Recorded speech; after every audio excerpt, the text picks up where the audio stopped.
Good afternoon, fellow citizens. Welcome to the Citizens Chat Show. This is the 12th episode that we are into, and thank you for being with us and being close and following in, sending in those comments and following through the chats on our YouTube page, on our Twitter hashtag, the Chat Show UG. Thank you very much for being there.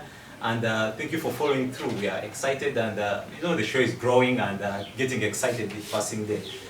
This week, just this week that we are into, we've been having quite a lot of activity, excitement, pomp around the parliament.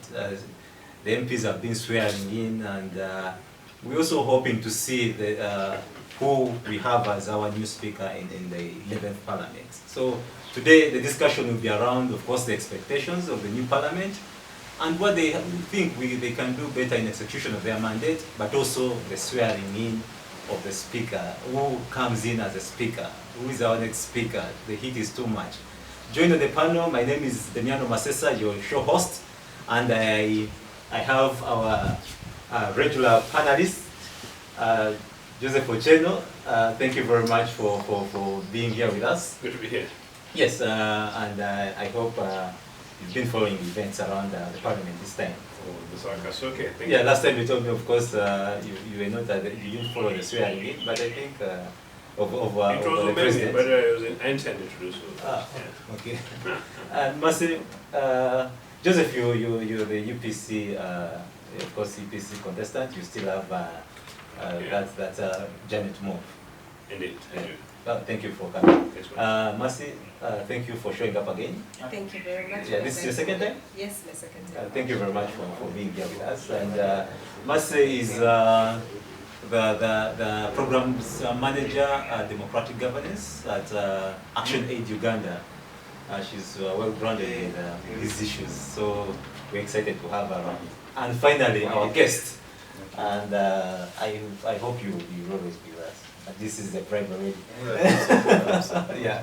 So our guest today is Kamara, Dr. Nicholas Kamara.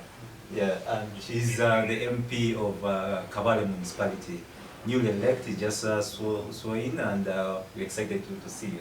Thank you so much. I'm happy to be here. Thank you very much, Nicholas. Maybe a quick one. Very few people out there, the citizens out there, have these questions. They ask that. You've been in a profession, yeah, that is highly looked at as highly. Everyone would wish to be in that profession, being a doctor, but all of a sudden you changed and joined politics, and now you're into parliament. What could have been the drive? Anyone would want to know that you changed from that profession and you get into politics. And of course, we know parliament is being unpopular, lately. Thank you so much, Demiano, and I'm happy to be with Marcia and Joseph. And to be here to thank you for inviting me. Firstly, it is not sudden, it's been a gradual actually. And it's been a call, once a call is there, sometimes you don't even know how it comes. But I think, by and large, I usually say that if I see the parliament or the Polo Park, Wapakapuros and what, I probably would have been very scared to stand at that time. But sometimes when I would look at the people who were in parliament at that time, I say, yeah, I think I delayed. Time is now for us to offer what we know, especially professional to this country at another level. I've been working for this country for over 20 years. I just went out a bit for 2 years, but so it is the professionalism that I bring to the house, and it is the dignity, it is the discipline, because medicine is a very disciplined course. It is like the army. I mean, for us now we're more than the army. The army is not as disciplined as it should be. So I bring in the discipline, I bring in my professionalism, and I bring in my integrity, because working in Uganda from the level of medical officer to consultant physician, It's not an easy thing. You must have some values, you must have some virtues which people have seen in you.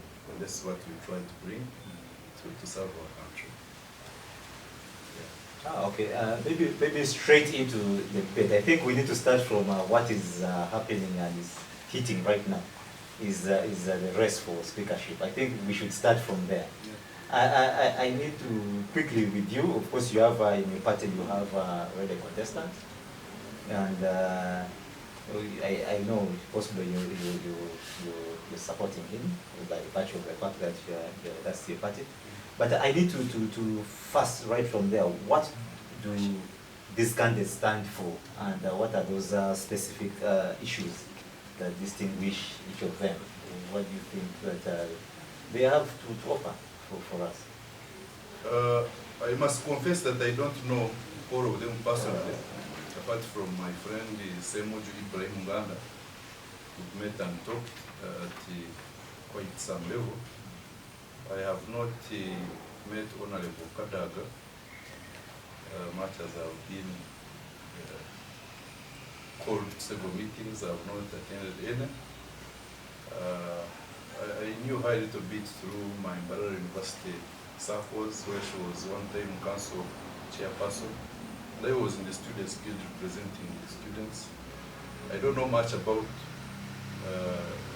Mr. Oranya, but of course, probably what you know about them is also what I know about them. That said, I think I'm going to talk about the general atmosphere of so far the people have seen.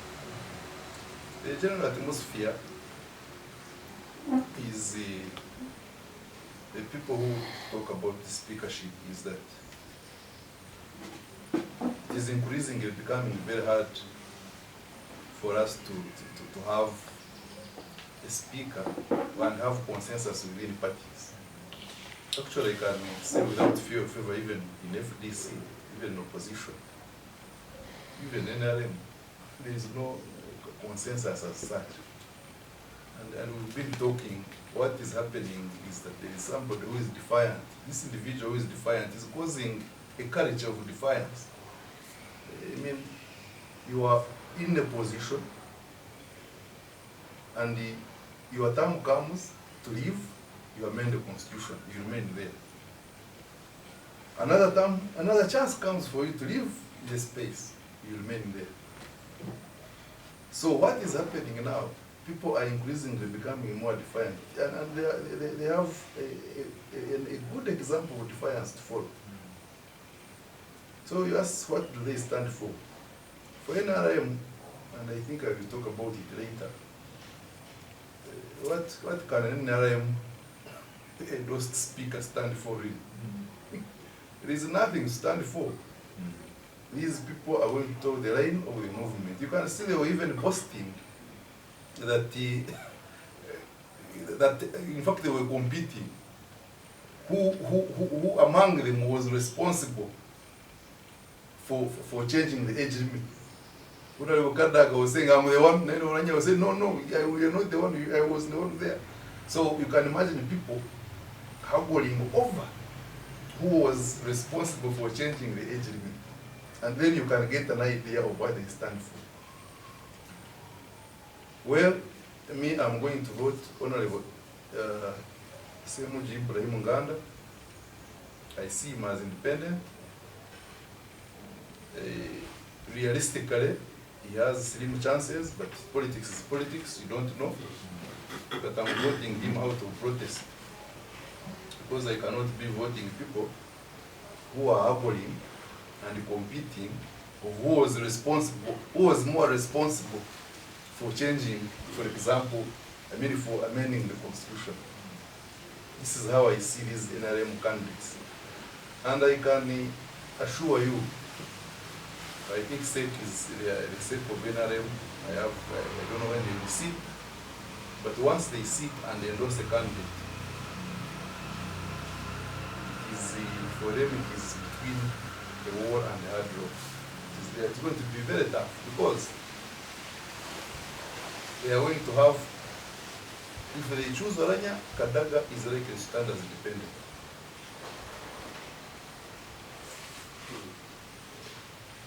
So we are likely to have 2 candidates from NRM. But the one who will stand as independent, because she or he will be exposing more, people like now, they like person who can talk to authority will probably get more votes than a person who will be in NRM, even within NRM itself. So what they stand for is now what NRM stands for. It is status quo.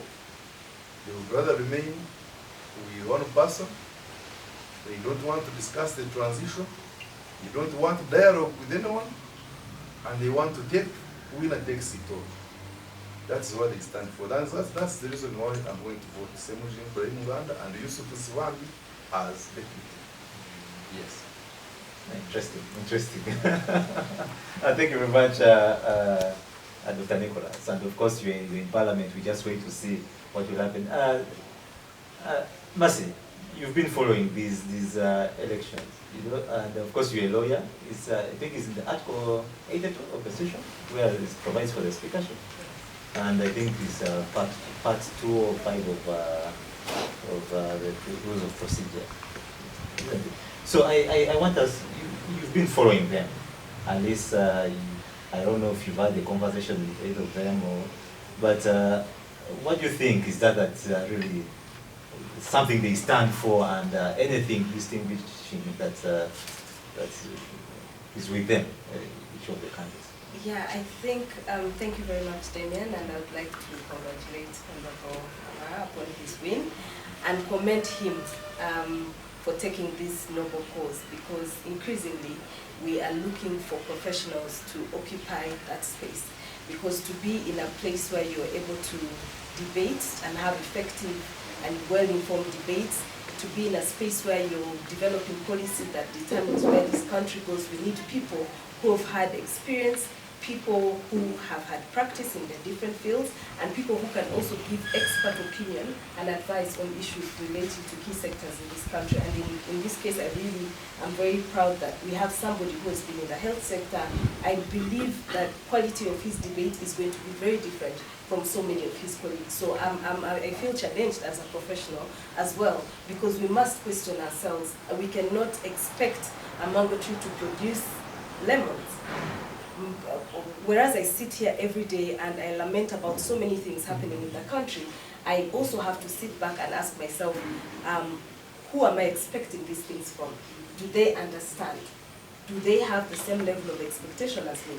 And so if I have somebody who understands what I want, then that person is likely to produce the kind of fruits that I desire. So I think for me, I want to start on that note and say I feel challenged, and I hope professionals that are watching this show challenge themselves as well. We need to go in and occupy the space and change the discourse of politics in this country. With that being said, of course, I've been closely following the processes leading up to the election of the speaker. I've been around long enough to see the work and the track record of the different aspirants for the race. Not all, I know there's some new players that are going to come, but I also know both from opposition and NRM, the candidates that are vying for this position have been in Parliament before. And so a lot of what is happening now is not really driven by the values of who a speaker should be, or a speaker that is supposed to represent the interests of Uganda, in my opinion, and that's my personal opinion. A lot of this is shaped by the way our political system is working now. Our political system is a transactional political system. It's not policy driven. And we are talking about a policy-making institution here, but I'm mentioning transaction because ultimately, as the events unfold, there's going to be a transaction at some point.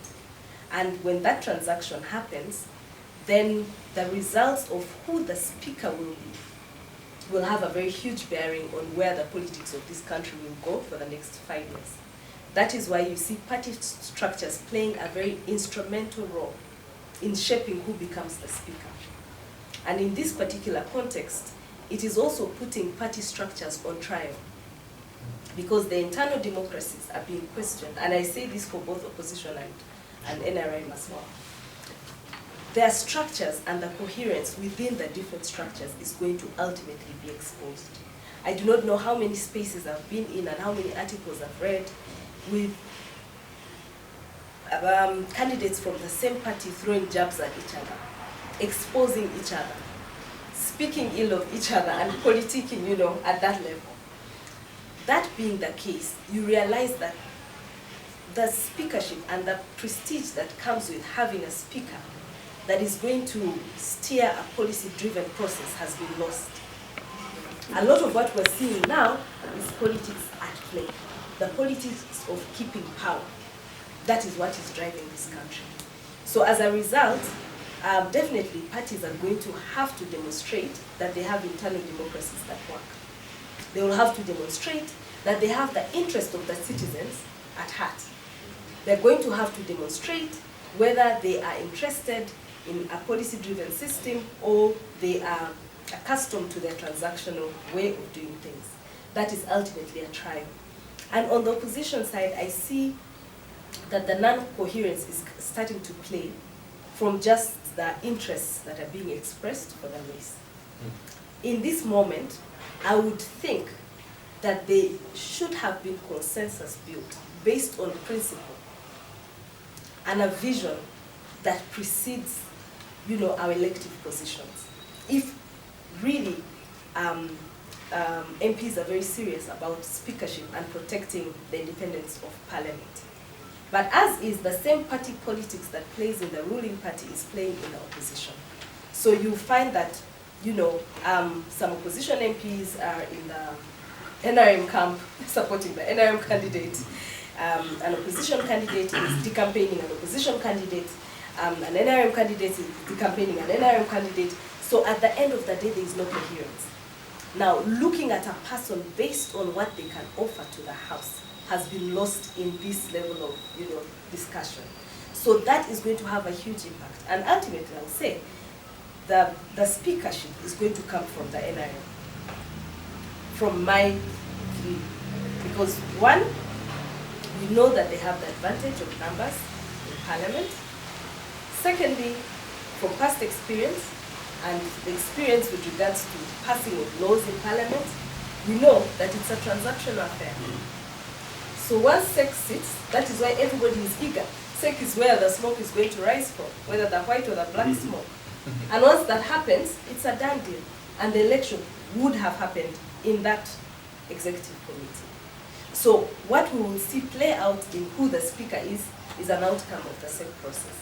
So for me, not to even dream too big and think that anything is going to change from the previous time, it is going to come from either Jacob or Kadaga. It's hard to determine that now, when SEC has not decided who it is, and when they do, ultimately, the person that they support is going to, and in this case, I want to agree with him that if it's Jacob, I know that Kadaga will run as an independent. And when she does, that is going to again change the discourse. Because as is, she has partly the support of some opposition members and the ruling NRM as well. And Olanya ultimately has, if he becomes the candidate that the SEC thinks is the one to represent the party, then he will definitely have the MPs of NRM on his side, some of them, majority of them. So it will still now leave the race between the two of them. Much as I know that the opposition MPs that have shown interest in this position are people that have also demonstrated a certain level of commitment to the good governance of this country. They've done a lot of work in terms of, you know, bridging the citizen-government gap, ensuring that, you know, they are in public platforms, articulating issues of parliament, bringing them closer to the people. People like Uganda have had a footmark in terms of debate, meaningful debates in different spaces, which I feel is very important for citizens. Because from a citizen's perspective, you want somebody you can relate to. You want somebody you have confidence in. You want somebody who you believe is going to put your interests at the center of parliamentary business. That's what a citizen looks at. But then the parliament is going to be challenged as a whole, that in this process, are they keeping the citizens' interests at the heart? If they do, they will perhaps win the public confidence, which is very important for them. If they don't, it will just be a repeat of what we've had in the previous parliament. And a parliament without the trust of its citizens must worry us, because it's a very key institution in the governance of our country. So as the lawmaking body, they need to have that trust and confidence of the people that in whatever decisions they make, their interests are at the center. Thank you. Thank you very much, Mercy. Joseph, what do you have to say in this race? Whom do you think would be your candidate of choice? You know, my candidate of choice would be a U.P.C legislator who would do the parks, and who definitely would do this assembly proud. Look out for my Sunday column in the papers in which I suggest last Speaker of Parliament was Francis Butagira, if Nick, you check through the Hansard. So that was a fantastic guy, and when both Mercy and Nicholas here talk about some of the qualities, I actually enlist all these ones, including gentility, fairness, independence, brightness, depth of thought, and a total wholeness of a national citizen who, when you look through the National Assembly, you say this is Mr. Speaker, sir, who indeed truly Madam Speaker, for our country and indeed for this very revered assembly. Number two, particularly because we have a presidency which is confined and ring-fenced to an individual for such a long time. It's even the more reason why the National Assembly should be an extremely important the other institution. Now, even if we had a rotational presidency with a new leader, the National Assembly, the Legislative Assembly, the way it's actually composed, you know, is really a collegiate of ideas. So really, of the four arms of government, the most important institution, by and large for politics, should ideally be Parliament, because they're the ones who make the laws. Unfortunately, as all of us are saying, that's not the case. But welcoming my good brother and friend Nicholas to the National Assembly and to this space, I am delighted and I congratulate him, and I totally agree with Mercy and the sentiments that we had during break, including with another colleague who's not here with us, that we can't wait to have an element of diversity in the National Assembly. And in this case particularly diversity in terms of professional keeps that people, particularly new legislators, bring. So congratulations, and we look up to and forward to that. Now, I would like to say that I know that if we had a functioning nation and a functioning democracy, we would not necessarily need to have a speaker from the ruling party. In fact, with the fact that NRA has been in power for such a long time, if they were purposeful, they could easily have thrown it back to us, the citizens, and say, let the opposition actually provide a speaker. Because part of actually what the citizens may not get much is actually the speaker is not really these guys in those big trucks, followed by police, protected as if they're military commanders. The Speaker of Parliament is really the mother or father of the Assembly, and a revered citizen to the extent that actually in democracies, like in Britain actually, the Speaker is not challenged in Parliament.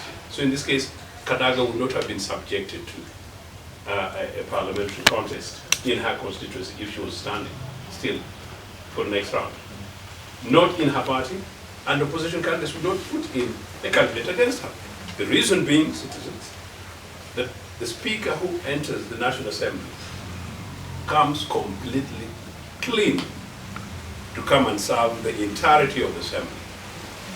Justice and fairness and policy. Unfortunately, that doesn't apply here. So for that reason, it's very strange that you'll find a battle between Kadaga, as Mercy, and indeed Nick says, Kadaga and Olanya, Jacob, my good brother, and turns out into some kind of caste for whatever it is. But we know anyway, fellow citizens, don't get lost. It is the case that this is about one for succession, because of the positioning that we were doing within NRM. And on the other, it is a battle where Master Chef, Mr. Museveni, determines who and continues with the chess amongst Ugandans, because he controls the organization. And he says very often, very publicly, this assembly, who are they? That's his thing. Beyond that, it would really have been the case that, not really SEC, by the way, my two colleagues, SEC does not need to be, no other organ, for a Speaker of Parliament, no other organ of political parties necessarily need to be. These are parliamentarians, they come together and say, amongst us, whom do we genuinely trust to be the moderator, to be the arbiter, and to be the person who helps us interpret, as chair first amongst equals, how do we interpret the law, rules and procedures, and there you guys go. A basic reference. That's what it's all about. And for that reason, they give it so much strength, because that person must be someone who's generally clear. And one of the reasons why they tend to be someone who's relatively experienced is because you'll see opposition members saying, so and so has proven that they can be trusted, they're collegiate, they're fair, but they're also firm. And for that reason, actually NRM has no reason why, for instance, they couldn't pick my good friend Ibrahim. So after all, he will be the chair there, go through the moderation of the entire process, and it comes to vote, and there's something which is critical, like making Museveni, officially 100 years of age. You know very well that NRM guys, you have a bit of majority here and there. So it should not really be a whip process, whip meaning therefore that, you should not be instructed along party lines. Go and have a free vote, as they call it. But in our country, as we know it, unfortunately, it's not that. My hope, though, really is that this seems to have happened in a manner which is relatively new. Olaine is a very robust guy. Kadaga has actually proved that she's rather stubborn. She's a questioning guy. So whatever happens from next week, I think is going to be very interesting going forward. Meaning NRM is not necessarily going to be the same again. But you're right.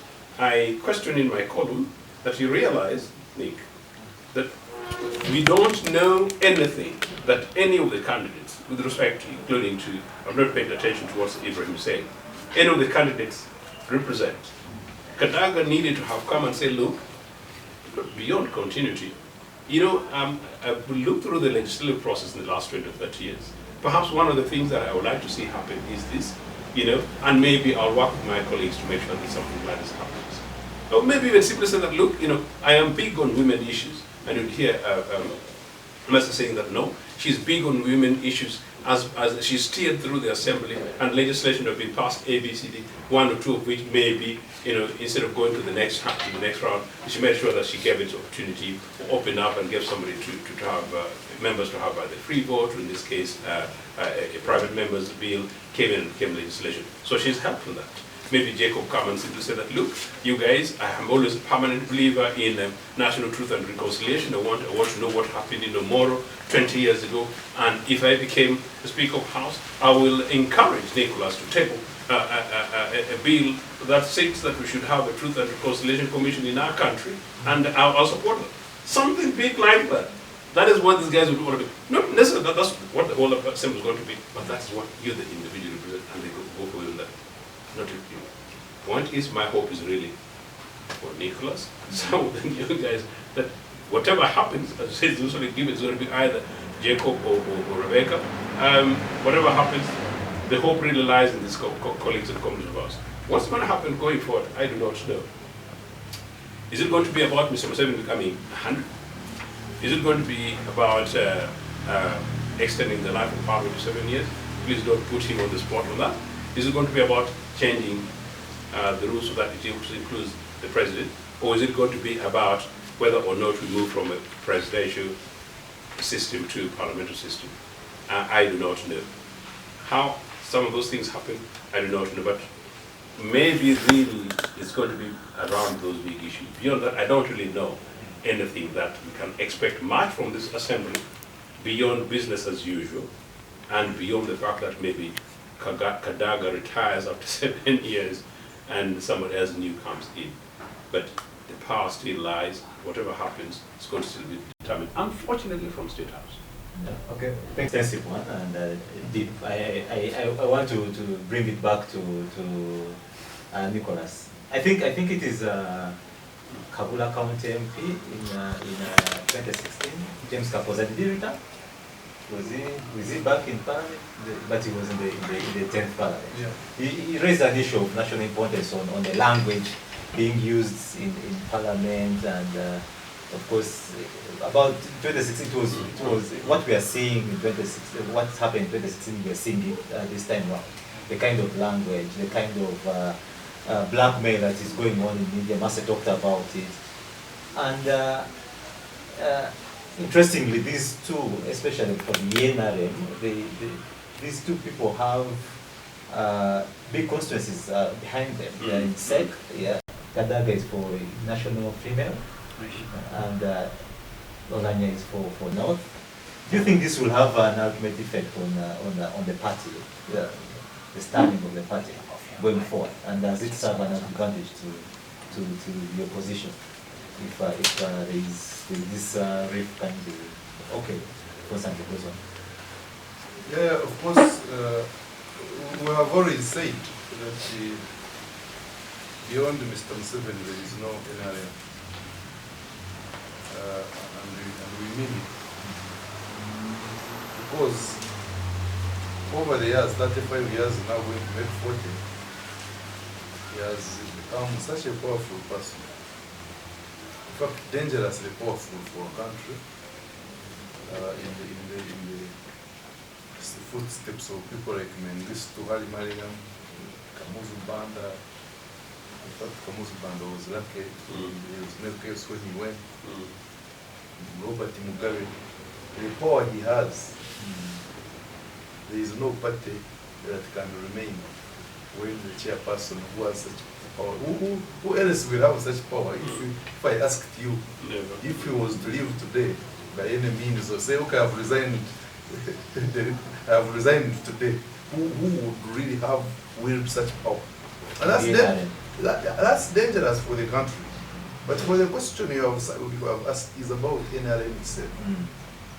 I don't see NRM beyond, it will be Tanu, it will be Kanu. I don't see NRM beyond Mr. Museveni. That's how I see it. Therefore, and I had said it before, that the contest you see here cannot be detached from the big guy. You cannot detach it, because one of the candidates was saying, why are you bringing this area of 2 terms? Why do you want us to discuss it? I read it in newspapers, I don't know if it's true. But she was saying, or he, that why are you bringing in these 2 terms when we have removed terms? Yes, we went to Parliament and removed terms. We went to Parliament and removed the age. So why are you bringing it here? Was it today's paper? Yeah, it must be in either today's papers or yesterday.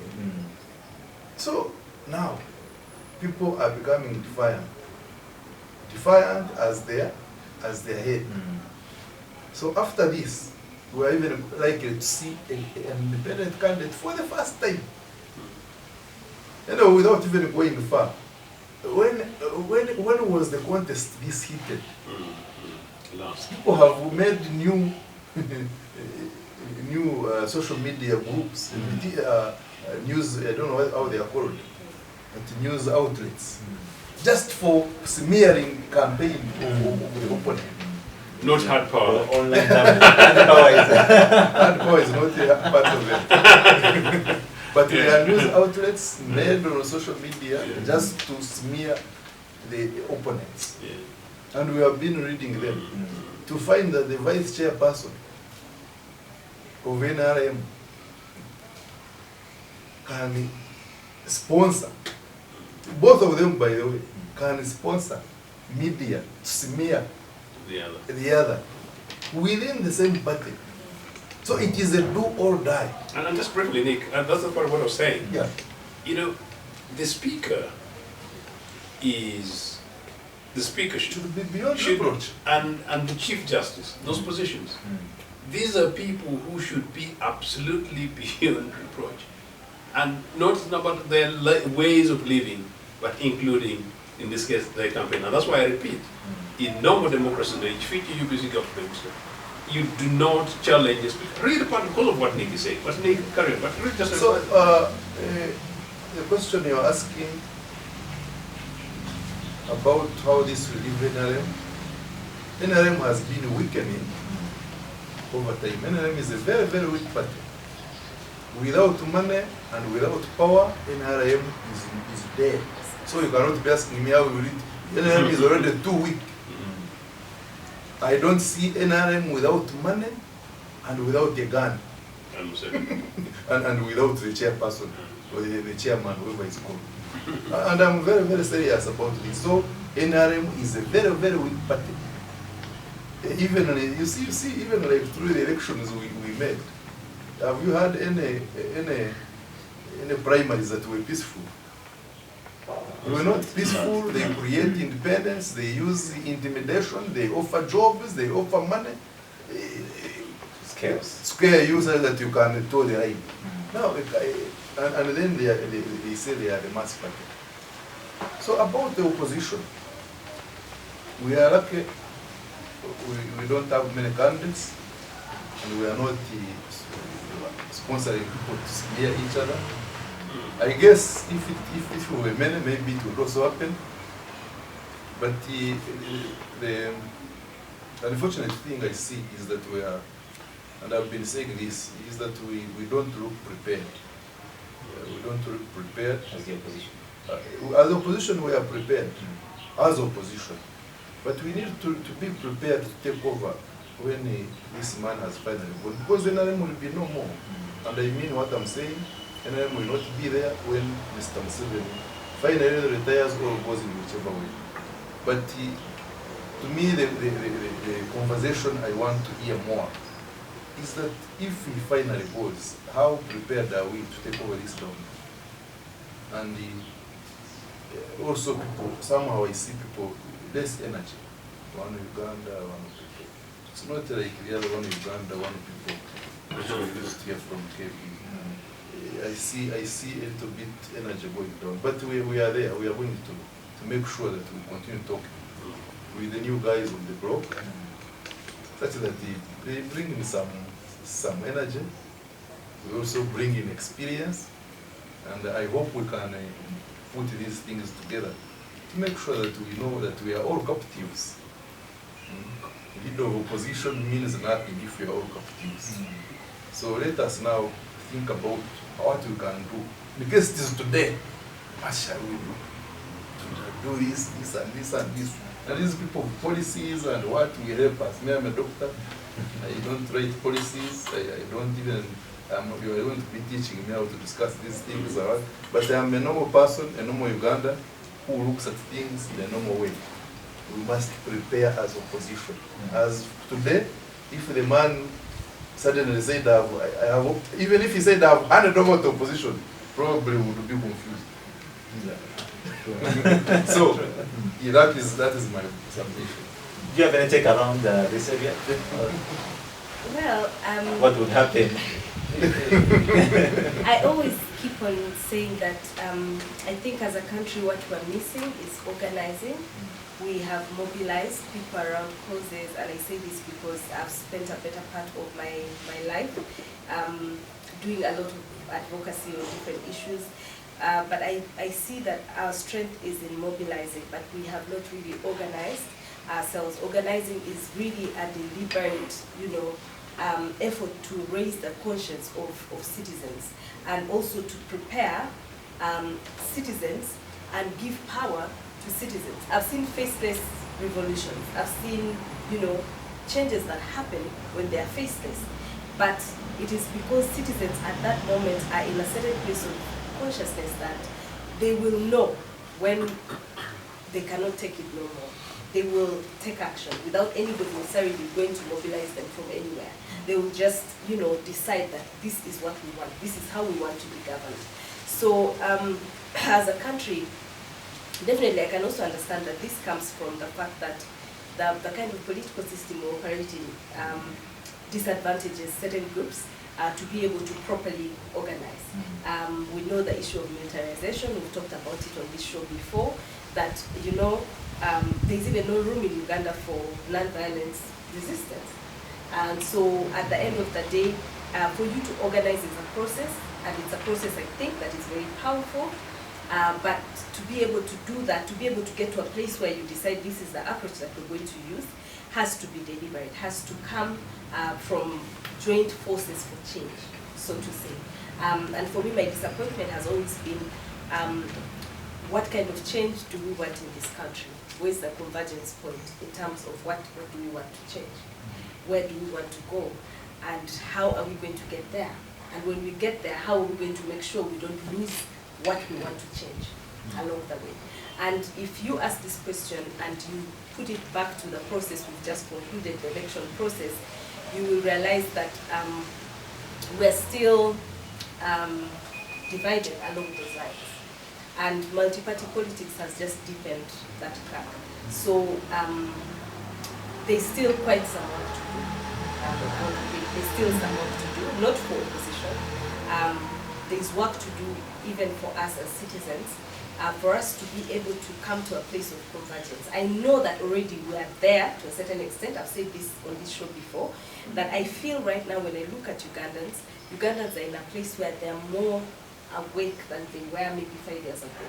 Ugandans are more aware of the processes around them. Ugandans are more interested in governance issues than it was a couple of years back. And Ugandans know, to a certain extent, what is right and what is wrong. And there's a sharp divide between those who are just tolerating what's happening now, and they cover it up as support. They're just tolerating. They know it is wrong, but they're just tolerating. But people who completely don't want anything to do with the things that are happening in this country. But it is now upon all of us. We cannot throw that ball to opposition. It is any Ugandan, even if you're in the ruling party, your consciousness to agree when something goes wrong, that this is wrong, and that we want better as a country. Putting Uganda before anything else. Putting Uganda before my party, before my tribe, before my profession, before anything. Just putting the love for my country before it. That is the actual act of patriotism. It has nothing to do with a party. It's about saying we must save Uganda. If nobody wants to save themselves, we must save the country, because Uganda transcends all of us. We're going to leave it here, but we must ultimately leave it better than we found it. Yeah. Thank you very much, Marcel. I think that let's try to shift a little from the speakership race. Start with Joseph. You see, almost every 5 years we always have high expectations and all high aspirations for the new parliament. And of course, this parliament here, the 11th parliament, has of course brought on quite a number of interesting professionals that we can at least name and know what's with their track record out of the field and their come to parliament. We've seen new energies of young people filling up that parliament. But what are your expectations? Do you think we'll see something different from what you've had from the 10th parliament? As it happens, after this program, I'm going to attend a party of one of incoming colleagues of Nicholas, who's a top national and international banker, and the person is going to the new assembly with Nick. So from that point of view, it's very positive. And you're right also that most of the guys coming in are very young people. And the question is, what quality of young people? But it would be incomplete without me going back to the early conversation, basically to put in context. And that is the question really around the speakership race. What does it bring? It basically brings the question of a broken system. A system of lies this country has been led through myths. One of the missing links, and I was telling a young NRM person actually earlier this week, is that somebody was complaining that they feel suffocated. They feel suffocated because in NRM there is no space for growth. If there's purpose, natural space for growth and leadership, possibly the guys at the top will take it for granted. To the extent that in NRM, and I was saying it, I don't know in the U.P.C. administration, that's the party I know best, there's no way in which somebody can be a member of parliament and also a constituency chairman of the party. I don't know a U.P.C. minister who would be a district party chairperson. You know, it's just strange. But these things came in because it was how NRM came, and that's where Mercy, you talk the multipartism line, just to clarify that. Actually, multipartism did not make things worse. Multipartism was a victim of these guys. These guys came and banned political parties. What really, the transition we are talking about now is how to reclaim this country and take it back to pluralist normal quality that NRM came and tried to suffocate. In fact, the fact that they made it so monolithic, you know, is manifested in the reality in which now everything is about me, myself, and I. You know, where individual merit prevails, and unfortunately at the top there's one individual, and so that individual still, the merit about the person and nothing else. All of us, when we join it as individuals. It's a culture shift that Nicholas and others coming in must change. And I need to guess, you say this, and it's not campaigning for him after he's already a legislator. Shortly before we came on air, he was talking about some of the things that was trying to talk about on air. But, you know, he's a decent doctor from Kabale who saw things wrong and wanted to bring something new. Now, part of the thing is, how do we link Nick plus the other banker, plus some policy analyst, and Mercy coming in the next 5 years, and simply say that together, in many of these other things, we're able to put it like this, and then have a critique of the issues that affect our country. And then we have, in this case, a speaker who enables in that space that let's go ahead and legislate on behalf of our country. So that's what really is the problem.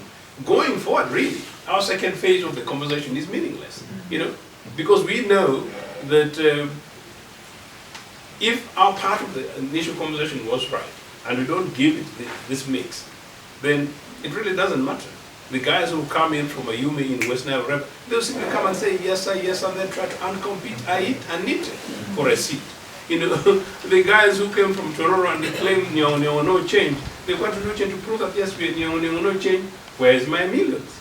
And the roads and the infrastructure and the systems and the jobs and the hospitals and the clinics, meaning public sectors, continue to say.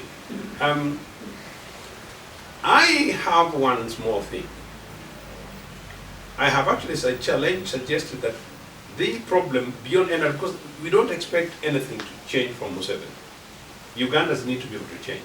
And that's why I sort of challenge the Ugandan opposition that leadership must emerge from the political position in Uganda, number one. That leadership must be able to be good enough to tickle guys in NRM to see hope and the possibility of something better outside the establishment from which many of them knew nothing. Because many of the guys are driving NRA are 34, 35-year-olds. Museveni came in 36 when they came together with the Ochiennos. These guys don't know anything else.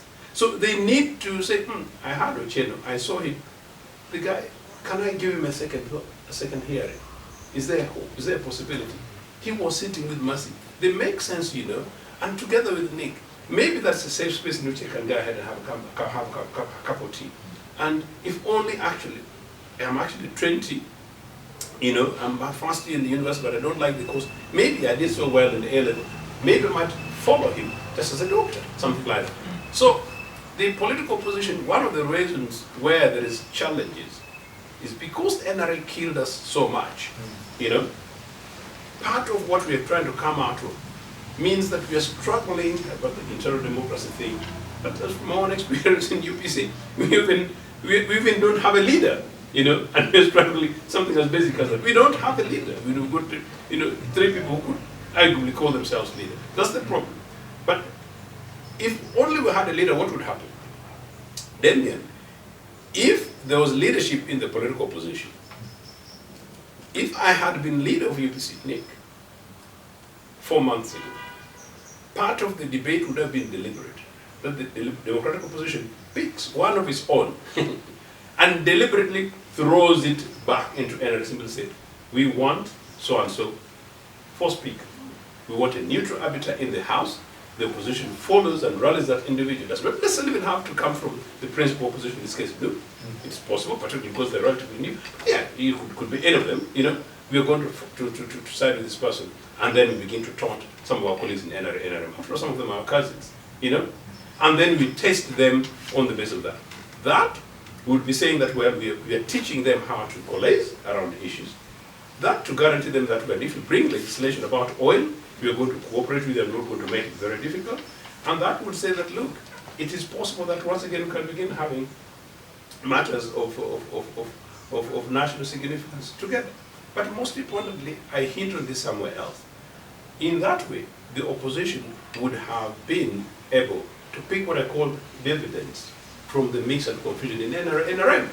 Right now, which opposition party can say that, well, they enjoy, and they enjoy constructively in terms of public opinion, the community can take up in NRM? Nothing. But they're not doing so because they're incapable, that's one. But their incapacity is a victim incapacity as a result of that, because this is exactly why these guys put us. How we navigate over the next few years, and I hope the new guys coming into the National Assembly, across the political divide, I hope we begin to look, as Martha says, think more Uganda, think more Uganda, think more Uganda. And in a way, somewhere, somehow there, we'll be able to navigate. Maybe including the possibility that if they bring 7 years for National Assembly, we say no. Your question is, what? Because there is actually nothing. Because the reality is that whatever comes on the table in the Assembly, which is not consistent with the views and interests of Mr. Museveni, is unlikely to pass through. Why? Because it is driven by him. What we need to do as the democratic opposition and those other NRM people who are conscious is to begin to say no and make it slightly difficult for them to pass. And then we know very well that if they pass it, like Nick said something else, if they pass it, let us say that pass it, but we took our position because we know in 5, 6, 7 years time we shall say we told you so because we didn't agree with it. At least it goes on Hansard. Guys, it goes on Hansard. It's on record. Thank you very much, Ochieno. And now to Nicholas, you see, Parliament right now, the image of it is not as the Parliament we talk of about 8 years ago, the 6th Parliament, the 5th Parliament, and what. So we are looking at the Parliament that has lost its clout, it has lost the trust and the respect that it deserves, and you join this Parliament. And of course, we saw the 10th Parliament itself spent almost every week discussing debts, and we are seeing skyrocketing debts, yes, and almost 1.7 trillion we have redundant, and we are paying interest for them. Do we see that at least about this time that we have people who understand legislation, who at least who have an understanding of how we would want a country to be? We can see some of these not happen, that we don't waste time on discussing the things that don't construct the country. The 10th Parliament, and I don't want to exonerate any person, apart from, especially those who voted against age limit. We go down mainly, we remembered mainly for that issue. Despite passing several bills, some of them which are good, some of them controversial, and driving our country within 5 years. But one of the things Ugandans remember, even in my village, and I want to thank Merciful for saying people are very conscious. People know what is taking place.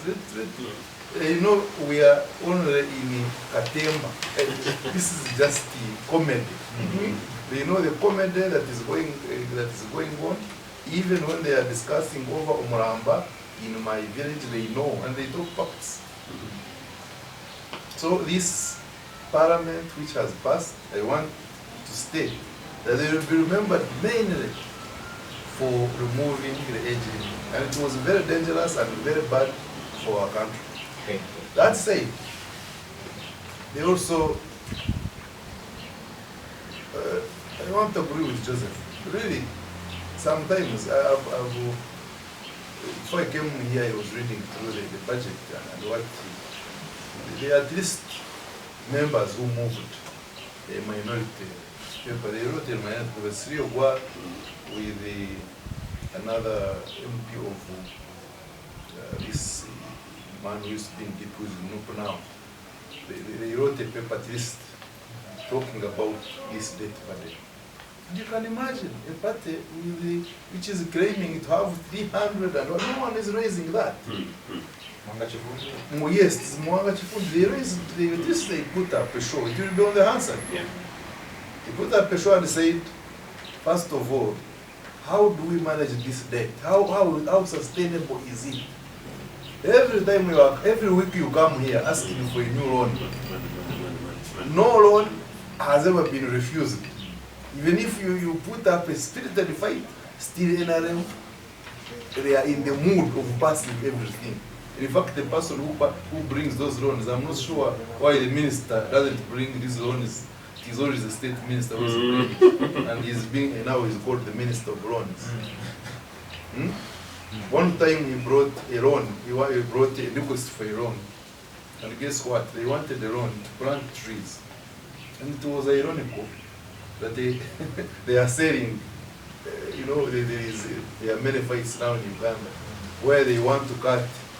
Mavira is gone, then there is another one in Yoro now, yes. which is going because of sugarcane plantation. And now you are getting a loan to plant trees, which you are cutting.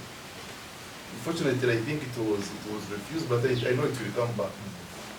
So I want to thank Mwanga Chivumbi and his Honorable CEO for bringing this minority paper to question, first of all, the debt sustainability.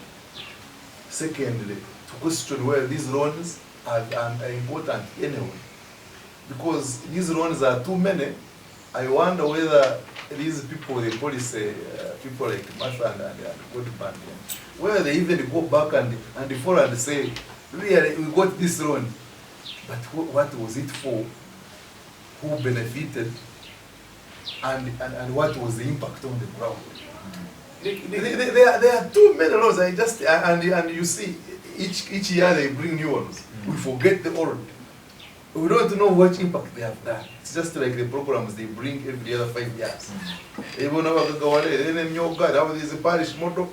I don't know whether these people consult you. Nick, unfortunately, no. That's not from us. Just a quick one. No, that's exactly your point. The legislators in there, their jobs are basically to scrutinize and critique this. Now, the point really is the majority of those who go under NRM, how do they accept these things blindly? That is the point. The masses are critical observers from a distance. Yes. Some of us are, but no, absolutely. Yeah. But no, your point on the other point, I'm really sorry to take back the stress. Yeah. That's absolutely your point. That's exactly the role of the legislators. Your jobs are to critique and to legislate, and indeed the masses are to give you reports and to lobby you and everything else. But where does it talk of the quality of the MPs we sent to Parliament? No, that's absolutely true, and that's why I'm taking it back. That's why I'm taking it back, including in other contribution, submission towards Nick. The other thing that is the quality of the speaker, the state minister. Where is the speaker? Is the speaker sleeping? These are some of the procedural things that if the speaker sees that actually this thing is becoming a bit of a habit, simply say that no, I will not accept, and the speaker is so powerful. No wonder I'm told they're giving several millions of shillings that will break the neck of my grandmother in shock. Yes, the speaker will simply say that no, it must come from, this request must either come from respective ministries or departments with the head ministers in the. Why is the cabinet minister concerned not here? The speaker can actually instruct, including through the House instructing the president to come and attend and explain. If not, I throw it away. That is why it's actually very tricky. Yes, I think.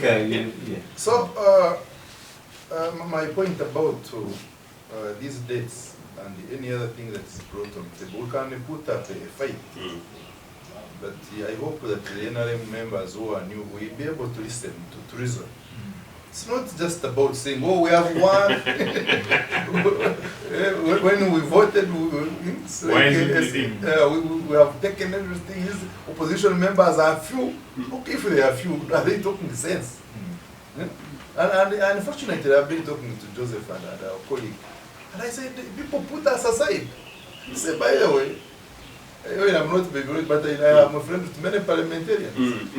They put us aside and said, by the way, this is wrong. But can you talk against it?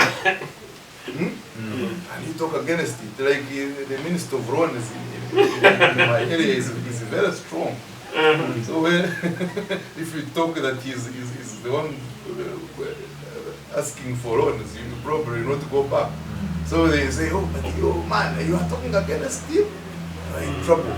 He's going to put in a lot of money because he has the money. Anyway, we have a problem of debt, sustainability.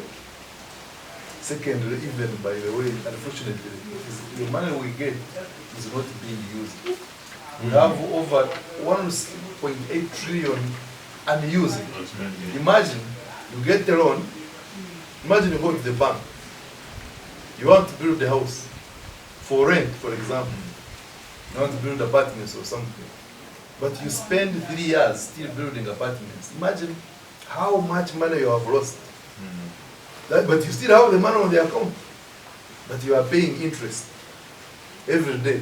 But there is no, you have not yet got money from your apartments to at least to help you service the debt and help the people solve the housing issues. That is how we are. That is how I can. Yes, and inflation means that even the cost of your labor is increasing. So this is how the analogy I can give. Redundant. Yeah. So our money is redundant, yet of course we are paying interest. We are paying interest every other day. And who is paying interest anyway? It is us Ugandans who are paying taxes. And if you see, we are indebted.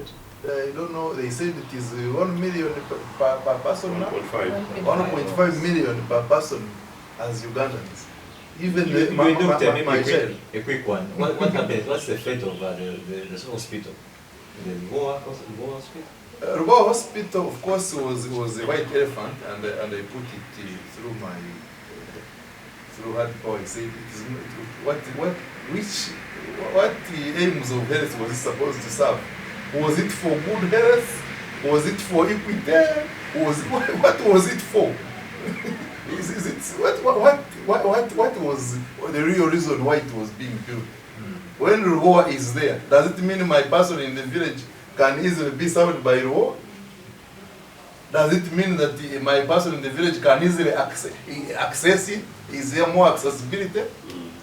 Is it going to make sure that there is equity between people in Kamara and the ones in my village in Ruamukundi? So, the aims from the beginning were wrong. It was a private hospital which is going to serve the same people who are going to India. Let them go to India and serve our economy. I didn't see a reason why it was being put. And I'm happy it didn't take off because it did not have any reason to serve the common person. So Ruboa is but there was money borrowed for that project. And I think we can discuss PPPs in another time, but you know the PPPs we know have gone wrong. They end up actually affecting the taxpayer. Yeah.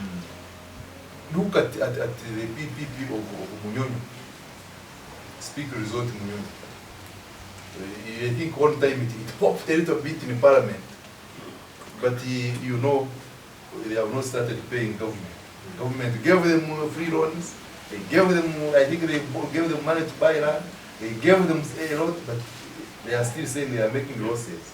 And so many others, where the private public partnership has gone wrong. Most of the time, it is the taxpayer who ends up losing. And actually those things are white elephants. What does Munyonyo help my person in Kabale?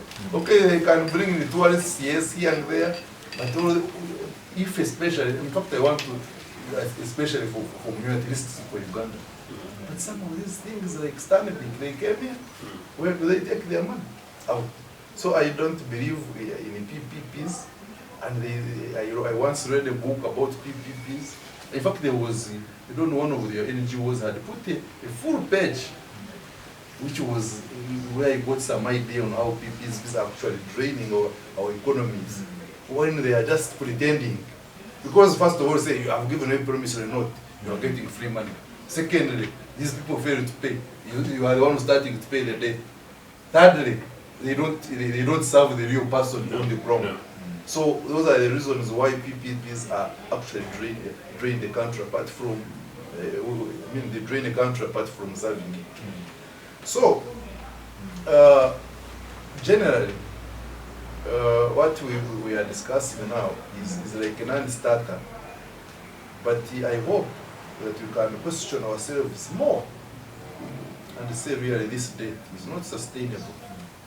And also, know which debts we are, these loans we are getting for what?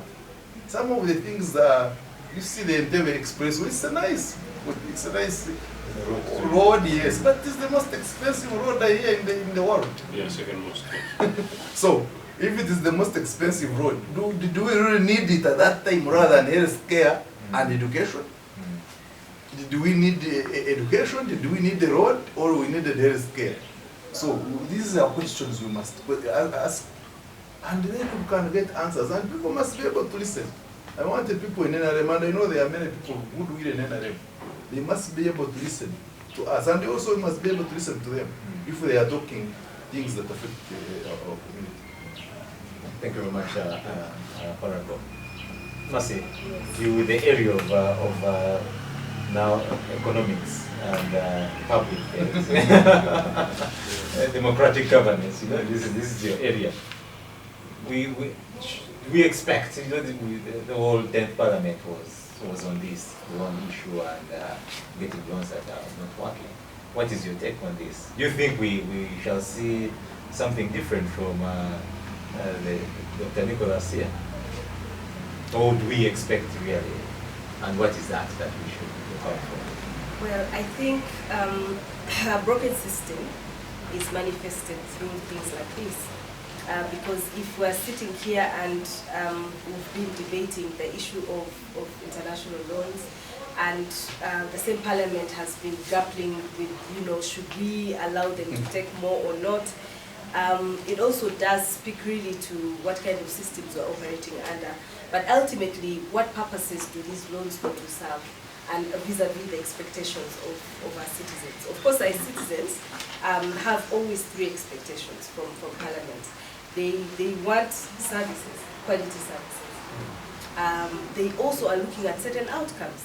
In the previous years, we were looking at peace and security, which is still key, but now there's quite a lot that has added to that. People expect poverty reduction, people expect equal opportunities, young people expect, you know, young people-centered, you know, kind of governance. And then people also expect trust and confidence in the institutions that be. So, if you look at the loans that we are getting, do they service these interests of the citizens in any way? Because again, if these loans are being picked to facilitate service provision, what is the quality of public service provision in Uganda as we speak? Because every day, if you drive across this country, there will be questions with regards to public service and the quality of public service, the accessibility, the affordability, and all of that in from a citizen's perspective. And of course, debating that cannot be divorced from the willingness to also fight corruption and all of these fraudulent practices that we see in the country.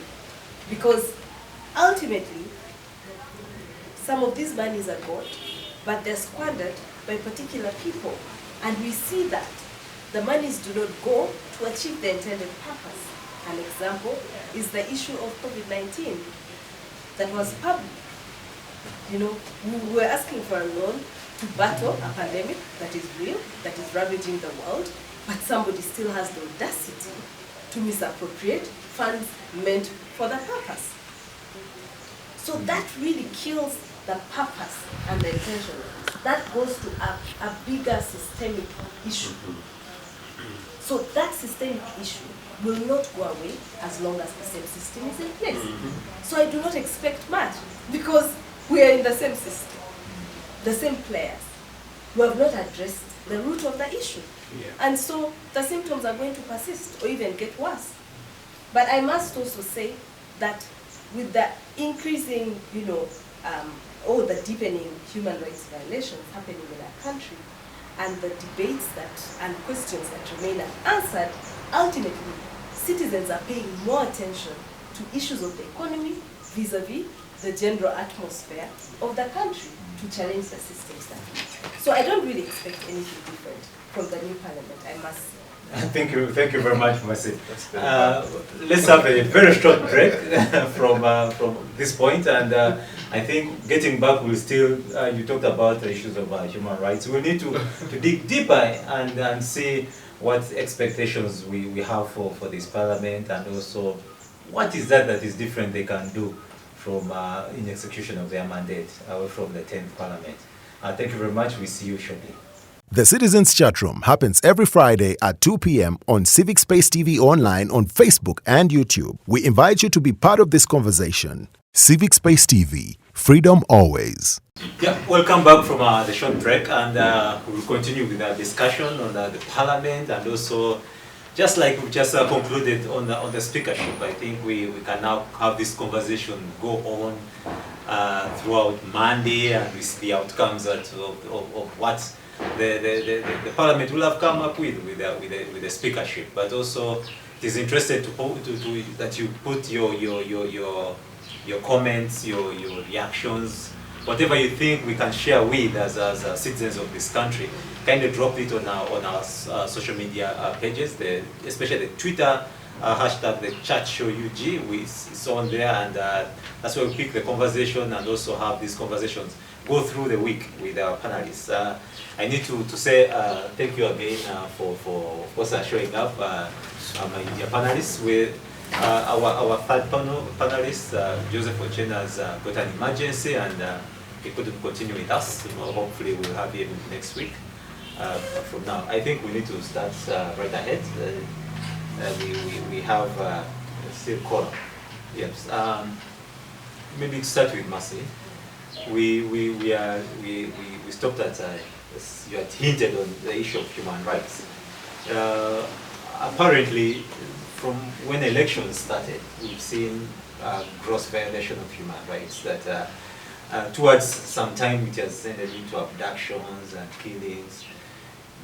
Do you think really, how best do you think the Parliament can possibly check these agencies that violate these human rights? And also, do you think we can see some budget checks in some of these from the Parliament, or that Kamara is going to be? Okay, well, I'll start by during the break. I and Kamara had a laugh. He said, "Do you mean to say where you are useless badge?" I said I was here to come and qualify my statement. Just to say that my expectations are not high, but I want to be surprised.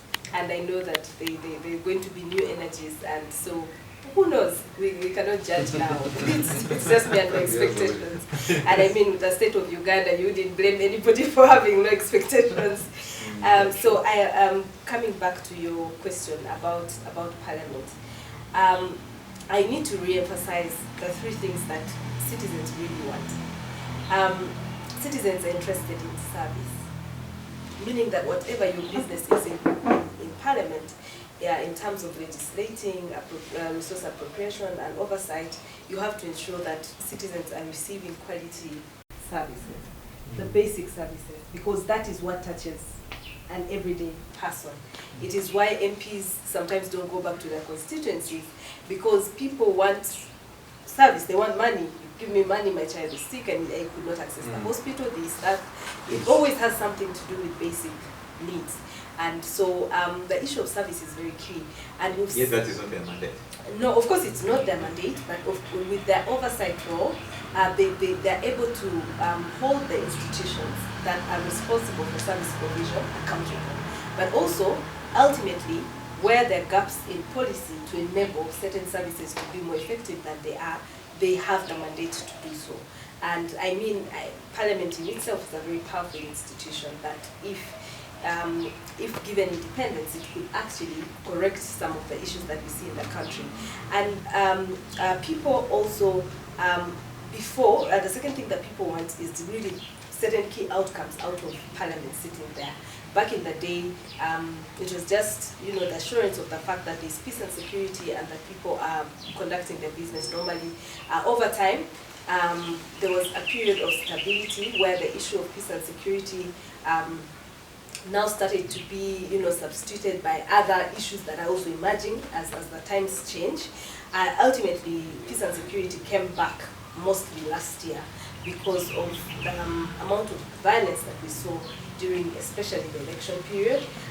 The lives we lost until now, the people that are kidnapped, we don't know their whereabouts, the level of intolerance in communities and all of this began to ignite the issue of peace and security. people do not feel peaceful, and there are people who do not feel secure in this country. And peace is not really the absence of war.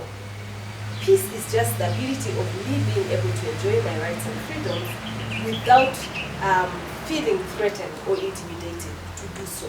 So you will not be surprised if somebody tells you that there's no peace, because peace is a state of mind. So perhaps they do not feel peaceful in the areas where they live. And also security as well. We may think security is the fact that we do not have terrorists and we do not have rebel groups operating in the country. But to Ugandan, security is me being able to have this conversation on this show and feeling safe to get back to where I came from. Security is me not having to worry about my family when I'm at work. Security is me not being scared because, his phone is off and I was with him on a talk show. So how many Ugandans are able to say that they actually feel secure in the wake of all these threats? So that is again something that is at the center stage of our discussions. Of course, issues of poverty reduction and all those are all outcomes from the entire process of parliament that people look up to. And lastly, of course, the issue of trust and confidence. That's something that citizens want. Citizens want to trust the elected leaders. They want to trust the institution of parliament to deliberate on issues that affect them. That is what they want to feel. Because if I cannot have confidence in my systems, then I am not secure. So an effective democracy is one that ensures that all these three are safeguarded at all costs. In doing that, you're operating a people-centered institution, meaning that whatever business you transact takes into consideration the interests of the citizens that have elected these members to come and represent their interests on this platform. With that being said, the biggest test for the incoming parliament is going to be securing their independence as a parliament. That's a very huge problem, and yet it is of a very great importance for the democracy of our country. By law, the judiciary, parliament, and the executive are all supposed to be independent institutions. That means parliament transacts its business independently as an institution.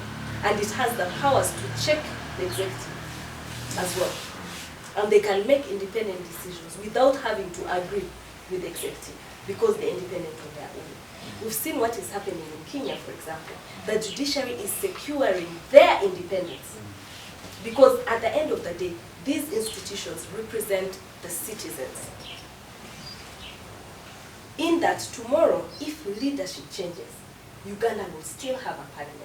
Uganda will still, actually, if the president ceases to be, power automatically must shift to either of the two, the Chief Justice or the Speaker. So at the end of the day, this means that these institutions transcend any other interests. That's why they must remain independent. Because if they're not independent, if the president is no more, then there will be nowhere for power to fall. Because ultimately the entire system will collapse. Because they have been dependent on the executive. There will be no systems in place. That is why the issue of independence is very important. In Kenya, the judiciary has increasingly demonstrated that we are going to secure independence. It doesn't matter the price we have to pay. That's why they are not afraid to make a decision that does not correspond with the interests of the president. Because they are there to represent everybody's interests, including the president. But only if it is right and aligned to the Constitution. And they have made their decision based on the laws that they have. For a record, can we possibly see that this time round we could ever see a parliament that can suspend a budget of say an institution like the security, one of the security agencies that is violating human rights? Can we see that we could see a record like this? And that is, of course, a move towards independence of parliament. I mean, that's the ideal. That is the dream I have, and that is why I say they must secure their independence. Because if they secure their independence, that means they can take drastic measures that can put this country in a place where they must succumb to what parliament is raising. If it's an issue of national concern, and Parliament feels it's very important for it to be resolved before any business moves, they can suspend any other business of Parliament for that to happen. They can withhold processes for something like that to happen. And because they have an oversight role, that means that any issue of public concern is within their mandate to check. And so, at the end of the day, when I look at the issues, the things that have been happening, what gives me hope is that a lot of the leaders that have risen in this period have risen based on what they have seen. So perhaps their mindset and attitude will be very different from leaders that came when things were not as they are today. Today, very many young leaders will tell you they went to Parliament because they are trying to protect people from something they suffered from. Such a person will go there and they will know why they're there. They will want to pursue a certain level of, transformation, even if they know that they will have little success at it. That's where my hope actually sits. Because what has happened in the past 5 years has shaped the kind of leaders we've gotten in this Parliament. That's why there are very many newcomers. And these newcomers are diverse. They're professionals, they're young people, they're people from the private sector. Yesterday I saw a businesswoman from Eastern Uganda who, is the woman MP for her area. I was very proud that now we have different people. So what they're bringing to this Parliament is also diverse in nature. So I am hoping that Parliament contextualizes their approach to issues of policy, meaning the policies that you make, the business that you transact, must respond to the current context. Do not live in a bubble and assume that Uganda is okay, because Uganda is not. Let that be your core business. Because people may not fear that citizens do not have confidence in their systems anymore, but I fear every single day. Because we must restore public trust in public institutions, and Parliament is one of those institutions that must be looked at as the go-to if things fail from all else. But where we feel the three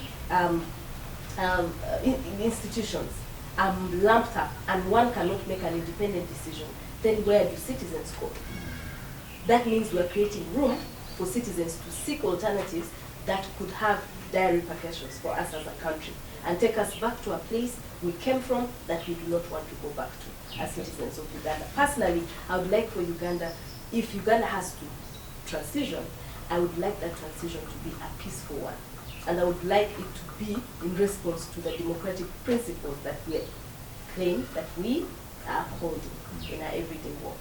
So, in my opinion, that would be it for the new Parliament to consider, to secure the independence first before anything else. Thank you very much, Mercy. Dr. Kamara, if anyone goes on Google and puts in Dr. Kamara, the images, one of the images, the famous one actually of you, is holding a bullet shell, and I think it was a chaos in your constituency, or it was actually a little bit out. A little bit out. So that is at least you've been at the forefront of some of these confrontations with the security agencies.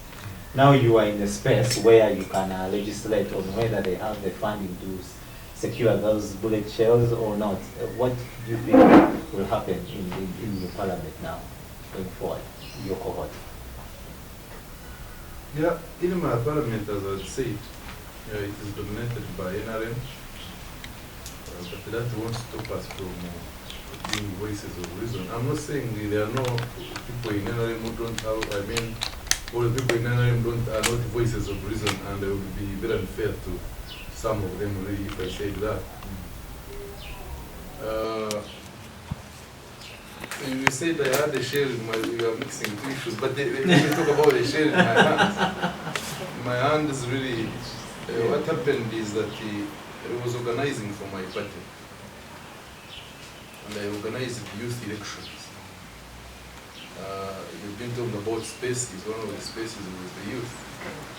The youth are very, very aware, politically aware. They are always underrated, but they are very, very sharp. So we organized the youth, and they voted first on at LC1. Is you get 9 people vote each party, and we won in Kabale Municipality. What happened is that actually, when we were doing the second round, LOC2 level, they arrested the chief organizer in one of the places. Actually, they arrested two. One was arrested a little bit well, was put in a taxi, given some few things, and then was moved the whole day just in a car. The other one was put in police for 2 days, just for organizing youth elections. When I had that share, we were celebrating 15 years as FDC. There is no celebration that was not dispersed by police and tear gas. This is what we go through every day. So, when at Imahanga, they were more actually violent. They fired over 5 bullets, live bullets. I don't know where they were towards us or in the air, but we picked 5 shells. Actually, that shell was picked by Honorable Mijuche, and I was showing it the press that you see what they were shooting at us. We didn't even have a chance to cut the cake. They hammered a canister of tear gas near the cake, and then all people ran away. But we ran away with our cake and ate it still. So, I'm just saying this because people always think that it's very easy to be in opposition or to have an alternative view which is different from this. It's not easy. It's not very easy. And even organizing, I hear people say, oh, even in youth elections, NRM won, but winning who? The person who have not contested with. So I hope that in this parliament, you can always, we can convince our colleagues that we are also Ugandans. We mean well for Uganda, because, by the way, it is some of our colleagues in NRM who organize this. They are the ones who organize the police. Disperse those people. And I have a good example. There is a friend of mine who was arrested in Okote times. He spent 2 years in Luzira. When Rutko came, that's when he was released. So when he was released, now he joined NRM. If you ask him now, he said, those people of Bob Wine are violent. He should arrest them. I said, but you were also arrested. Had you not been registered by Rutko, where would you be? That was Obate's regime. Obate's regime. They arrested him. He was working in one of the in one of these hospitals in here. I don't want to mention his name. He's connected. He will probably get him. But you see, that is the problem. So it's a big thing, and I wanted to talk about it. You see, our institutions, even not in Parliament, and I want to thank Masesa for giving us that point. Our institutions, it is very, very hard, and some of them, like me, I sit on University Council. But it is very hard to sometimes you say, am I sitting in NRM caucus or am I sitting in the University Council? People think, hey, what does the president think? Hey, what is also another one called Mama? What does Mama think? Then it is like, oh, is it NRM? Is it what? So our institutions. Not only Parliament, your electoral commission, for example, your judiciary. I wish you could copy get copies from Kenya. At least to have an independent electoral commission. You also have at least an independent judiciary, at least an independent chief justice. If the judiciary is not independent, at least let us have a chief justice who is beyond reproach. Yes. We have a chairperson only. Even if we achieve a chairperson, the other commission will come later. But you can imagine having a chairperson who is like an Mukada. It's just like they are talking as if they are. But so, we hope that in our parliament, not only achieving our independence, we cannot achieve it in 5 years. Dr. West already says we are in stage 3 cancer. We can either go stage 4 and it is inoperable, it is incurable, or at least have some little bit of chemotherapy and have a chance of cure. We cannot do much. We can do much in 5 years, but the damage that has been done in these institutions, you find some institutions to be a chief executive officer, you must have a card of NRM. if you sit an interview and you are 4, the best person is not NRM. The second best is not NRM. And the third one is NRM. They will give the third one and leave the other 2 in the most of institutions. I have relatives. I had a small party, small get together. Out of 10 relatives I invited, of course I didn't invite many, but I'm giving an example, who work in big government bodies, only one turned down. What were the reasons? They said for us we cannot attend the FDC party. This is how far we have gone. When they were giving me money for fuel, most of them were not using their numbers. He said, oh, we can't use our money. We shall use another mobile money from somewhere. Because their numbers are being tracked. They are being tracked. So they are under surveillance. And then they come on radio and say, we have peace. How can you have peace when you cannot send your brother money for fuel? That's not peace. So independence is very, very important for us. And to do that, I think we must learn how to put our country first. Country first, people second, maybe party third. If we don't do that, we shall always put ourselves first. Maybe we put the party second, and then the other things later. So let us learn. I hope that after this, at the end of 5 years in Parliament, we shall learn to put country first. We shall be more patriotic. This is patriotism of running out to shoot a gun. That's not patriotism. About the violence that has taken place, and putting people in their place, I want to thank the international community. You know, people saying, oh, these are imperialists. Okay, imperialists, but I usually ask my friend, okay, imperialists saved you from where? They also saved you from Mozilla. Had they not come, you would probably not be alive. So if we are going to survive this repression and somebody is coming to help us, we are going to accept them. You can see when they put some little bit of pressure. This is that is the reason you think that the opposition would have put pressure and they release the names. They say, well, first of all, they say they don't have the people.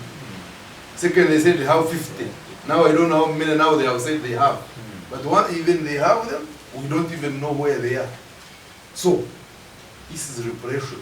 And now I don't know why people think that people are happy. Now, just because they are quiet, they are going to school and shopping and drinking a beer illegally behind doors because there is curfew, that people are in peace. No, people are not peaceful. So, as our parliament, it is very important that we listen to each other. It is very important that we put our country first and we put our people. And when we are thinking about our people, it is about social services. It would be unfortunate if I didn't talk about health. I was in Morocco doing a course. I was still studying. I regretted why I had gone because I think my mind now is more political than medical. But I was there for 3 weeks doing a course. The pain that is in Morocco. Morocco is almost privatized now. The only place where you can get semblance of service is in a women's hospital. How much do you pay in a women's hospital? This person cannot afford $1 million. I heard that IVF, in vitro fertilization, was costing $12 million. That is more expensive than the private people outside. Anyway, it was there. Almost all mothers now deliver in Kawempe. Almost all medical people go to Chirudu and Nakuru. So mothers now only those ones in high shoes and cars, those are the ones who deliver in Morocco. When you talk about radiology in Morocco now, radiology unit is the one which is public, it's almost frozen. If you want radiology, you will have to pay. If you go to Uganda Heart Institute, my relative was there 2 months ago. actually not relative, but because we have lived together for long, we are relatives. She's from the village. She was charged 260,000 to do an depot. But this is in Uganda Heart Institute. Okay? Public. You go to Kabale Hospital, somebody called me yesterday and said, oh, I broke my bone, but it needs to be fixed. I've been charged 1.5 million. For what? To buy the plates to put there. Anyway, I can have a litany of things that are not going well, but I'm assuring you that as far as accessibility is concerned, as far as the way people can afford things, services are not good, especially in health, it is going down. And even bribery, by the way, is on the increase. I have heard it from Barara, I've heard it from Kamara, bribery is on the increase. For people to get services, they must be bribed. They must bribe someone. You come to health, you know, for us, we are on the ground. You come to education. Sometimes a politician will say, but maybe my salary I'm getting, I can pay for two. And you ask them, a very simple school in the village, how much are you paying? 600,000 pounds per town. Which village can afford 600,000 per town? So, they go, finish U.P.C, they don't go to secondary school. They become desperate, they work for money, they are not given enough. 5,000 per day. Hard work, hard labor. After being given, they become desperate. You people from here go back and abuse them that they are drunkards. That for you don't work hard. These people work hard. They work harder, much harder than you who are sitting here and talking. So they work, but they are desperate. What you call empera, what you give back to them is meager. If a child falls sick, they have to sell land somewhere to go and pay for the child. So now, in appropriation, I hope we shall change. First of all, to put money in health. Abuja Declaration asks us to put 15% over the budget in health. That was Abuja Declaration of 2001. Up to now, I don't think we've even ever reached 8%. Tiara is I don't know now, I think they are put in 3.4, but how much have they put in? Security. We don't have any war. No. They were putting less money when we had the Konyo war here, when we had the NDF. Now they are claiming we are at peace. Now, so why is there more money in security if we are at peace? Uganda is very peaceful. For them, they claim they are peaceful because they are putting more money. But how do you make peace by buying guns? So, we hope that we shall put more money in health. We shall also make sure that, I think there is a small gap of improving our U.P.E. And there are also some schools called seed schools. Those ones we can help to build. You know, by the way, one of the ways you can improve health is simple. It is educating a girl child. Simple ways which has been proven, because if you educate a girl child, first of all, if somebody has finished senior 4, they are likely not to deliver in a banana plantation. Secondly, when you give health messages, they can pick them easily. Thirdly, they also can look after their children once they have produced them very easily. So our education system, also by just empowering the girl child, even up the level of senior 4, you have already changed health completely. Because the senior 4 girl is unlikely to produce a stunted person, a stunted child, is unlikely to be in a disrupted labor movement hospital, and so on and so forth. So, I hope in appropriation we can have a budget which is for people. Agriculture. Our agriculture is our economy is based on agriculture. We want to grow industries, we want to processing. How much money have they been putting in agriculture constantly? By the way, it has it has now 800 billion. It has now 800 billion. And it has been consistent over the years. And for us who are with the people, once again, these people don't have market for their what? But we had a discussion just about, I think, last week, and there was a discussion. They said when we are analyzing the 35 years of President Museveni, modernization of agriculture was one of the slogans that came in. Yeah. Now, 35 years later, we are still talking about agriculture, trying to modernize it or trying to have reduce around it. Yeah, but let me state this again. That I want to thank Ugandans for their individual brilliance. When you see that we are exporters of maize, they don't even know where maize comes from. Because I have passed through most of these countries in the eastern, especially in the southern region. I worked in Swaziland, I went to Malawi, I went to Zimbabwe. I know how a good maize looks like. But I pass in Uganda, I have never seen a earth maize growing. All of them are started, they are not green, they are not organized, but man, you pass Malawi, you find someone who has grown his maize plantation. Everything is online from here to Nadia.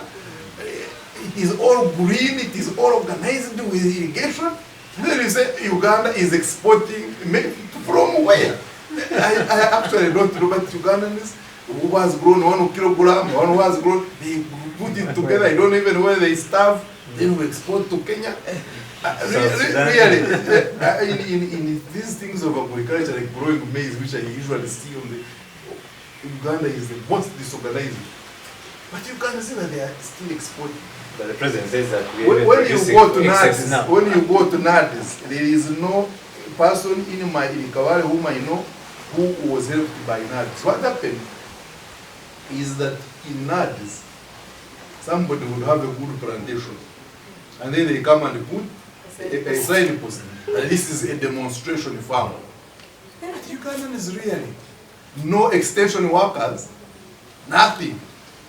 There is something called a chikoko, I don't know what it is called, banana wheel.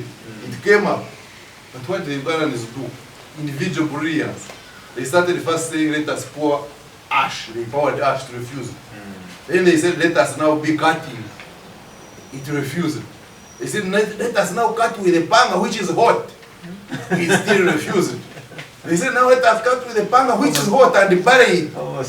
Somehow, it worked. But up to now, there is no agriculture extension worker who has ever gone in a banana plantation to tell them how to fight banana wheel. That's how far we are. So I hope that really we can improve our institutions, separate them from the party at the same time. Yes, this is a reality. At the same time, make sure that we give money where it should be. For me, that is very, very important. But also learn how to trust professionals. Because these professionals sometimes, when we were fighting locusts, what was the biggest budget? The biggest budget was security. Now, like locusts, sincerely, do you need guns to chase them? When we were in COVID, what was the biggest budget? What was the biggest part of the budget? Security. Which security do we need to distribute 1 kilogram of beans, which was also spoiled, and a kilo of portion? So, but there is a reason why this thing is security. So security takes a lot of money in the budget, and even takes a lot of money indirectly. And classified. So let us learn, and professionals are very disappointed. Imagine how many PhDs we got from Makere in agriculture recently, 2 days ago. Now those people are going away. If they are frustrated, you hear that they are improving agriculture in South Africa. They will not be here. Let us learn how to trust professionals. So, but above all, appropriation of this. This is where I have at least some say. We must continue talking to say that money goes in the right places. And when it goes there, let us also follow it to see how it is used. And the impact of this money on the ground. It's very, very important. Thank you very much, Doctor. This is an extensive one. and so I touched many places, but and highly informative. Yeah. And I've picked out about 2 issues that I need to bring to Mercy. One is the institution. You talk of about bribing your way, try to get the best, and also how to strengthen institutions. But now we are talking about corruption and misappropriation. Yeah. If we have to trust institutions, should we see that now the 11th Parliament will unearth some of these Auditor General's reports on corruption and try to check these errant people and try to punish them accordingly? Yeah, I think Of actually ensuring that these institutions are functional. yes, I think as I alluded to earlier, that our biggest challenge is really our willingness to fight corruption. Of course, the government keeps emphasizing that they want to address the issue of corruption. We have, very good laws in that area. There have been some institutions that have been established for the same purpose, to sort of demonstrate the willingness to fight graft. But we also know that because of the systemic nature and how deeply entrenched the issue is, there hasn't been so much deterrent action taken against corrupt public officials, so to say. But we also see ultimately, if you're serious about something, you must strengthen the systems to deliver those results. If you're going to fight corruption in public institutions, that means that you must invest in the systems and the institutions that are going to do so. If I challenge you to see the budget allocation to institutions that are fighting corruption and the circumstances under which they operate, including the functionality of their regional counterparts or the ones that are placed in the districts, you realize that very little is appropriated, yet so much is expected out of these institutions. Especially the fact that most of, for example, the committees that should be responding to issues of accountability and corruption, especially at the district level, are not functioning. They're not empowered to do this work. But also, secondly, we have duplication of institutions. We have an institution in State House doing the same work that an institution whose mandate is written in the Constitution is doing. So at the end of the day, we do not have a holistic approach to the issue of corruption. So the corruption itself then persists. And also, our system of politics cannot be divorced from this issue. We have a heavily monetized political system. It is transactional. If I must get votes, I must pour money. If I must do this, I must give money. Now, you have made the political system be a monetized system. You cannot take that away from the citizens themselves. I know citizens that give bribes even when the official has not asked. Because we have normalized it so much that somebody believes that for me to get a service, I must pay. It has become normalized, and that's a very dangerous thing. That's a very dangerous thing. And it is also the same thing that dictates the quality of parliamentarians we get. They're very good politicians in our communities, but the inability to buy voters or even to traverse the constituency limits them. People would rather go for a politician that is giving them money. That is why incumbents always have an advantage over newcomers, because ultimately they have the resource envelope to finance their campaigns and the election. Yes. And so as a result, it also dictates then the quality of parliamentarians we have. They were already paying money at that level. They are now in parliament. If I want to pass a law, I can also just give them money. We have had claims and also had some evidence of money that has exchanged hands in order for a particular law that is of interest to be passed. So if you have this caliber of people holding the highest office that determines the politics of this country, how do you then address a systemic issue such as corruption in other institutions? It ultimately cannot. It has to be deliberate, it has to be holistic, and the institutions have to be speaking to each other. And ultimately, once we cleanse our political system of this transactional kind of politics and monetization, then we will start to see people are paying more attention to issues than money that is given to them. Because sometimes people just now vote for the money. But people don't pay attention to issues. You're going to call people for a meeting, they'll tell you how much are you giving us for transport. You're not giving us transport? Okay, we're not coming. And they won't come. And so they will not know you, they will not vote you. But another person will come, they give you t-shirts, they give you money, they do this. People will run to this person and they will vote this person for that purpose.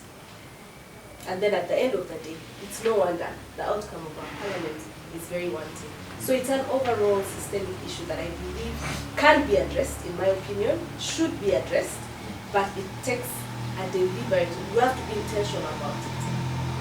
And that will and intentionality starts with the head of state. Then it waters down to the rest of the people. Because it cannot be separated. It has to start from that level. We cannot normalize this any further because it is what is destroying the fabric of our society. Yeah. Thank you very much, Masek. Now, possibly now we are turning into our closing, and I would want us to possibly tackle possibly the citizens out there would want to know the clear functioning of the three arms of state. Yeah, we have the judiciary, the executive, and the legislative where you are. We would want to know the clear-cut actual functioning of them and how independent they operate, but also towards ensuring that there is good service provision for the people and value for money, for the taxpayers especially. Okay, thank you so much. I wanted to add something to Masek. Yes. I'll start with that. I wanted to add something. You know, if you are corrupt, the Auditor General pins you, or they are about to arrest you. One of the safest ways to survive is standing as an NRM MP. And we can give many examples off camera. So, so but of course, you will come out with money. You'll be working, for example, in URA, then you come out with money and you say, for us, we are for NRM, we are supporting it, and we sponsor people there, and then even contest that. It really exonerates you almost immediately. And if you are on a position, definitely you. So that is the reason, one of the reasons why people say the movement is very strong while opposition is weak, because the candidates that we attract, first of all, they will be having that will, probably they will have no money, and people will not vote them. So I was just saying, even in standing for MP, some people are just running away from the institutions after being cornered that you are, and even the institutions you see, URA, for example, the current head was appointed without the board's knowledge. When we woke up in the morning, that we have a new head, without any consultation. So these are our institutions we want to grow. So, of course, I think Ochieno had talked about it, about the independence of these institutions. It's very, very important. It's very important that they become independent, but at the same time, it is important that the people who head them are people of really a lot of integrity, that when somebody, there are people who have a lot of integrity, that even when you are going to approach them, even when you are going to raise a question against them, you also say, but that person, even me, I'm questioning him, but I may not be right. So a person like the Chief Justice, a person like the head of the Electoral Commission, a person like the Speaker, even of course the President. Such people should be having a lot of integrity. Such people should be beyond reproach. A lot of respect. Yeah, a lot of respect from all circles. From all circles of people, whether opposition or independent, or whether people are not even, or people who are even apolitical. So it is important that these institutions become independent, but what we see is that, for example, the executive is increasing, but actually the executive is also not, when we say executive, we are not becoming fair. The head of the executive is the one who is the power. And with that power, he can control the parliament through the party, he can control sometimes the judiciary, and can control other institutions. And to me, I think that's very, very unfortunate. Because, you know, in agriculture, I didn't do agriculture, but I think there was something called inbreeding. Inbreeding is not good. It can create children who are maimed. Because you have the same ideas. I think even those small objects are very intelligent. Because they know that once you have inbreeding, you have cousins producing children with each other, you will start having weak children. You will start having weak genes. And it has to go, especially for plants. They actually wither and die. Even for animals, it is encouraged that you have one bull.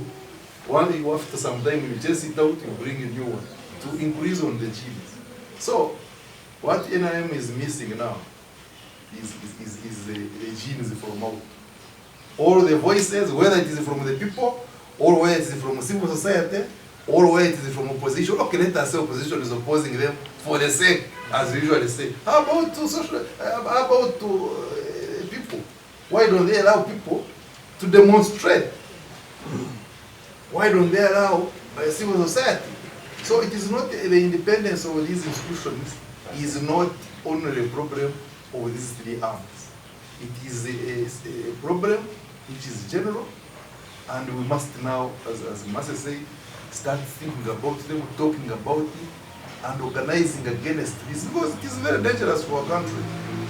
The moment it keeps growing like this, as I've said, for inbreeding, our generation will be a dead one. Because you can say our generation is the values now they have.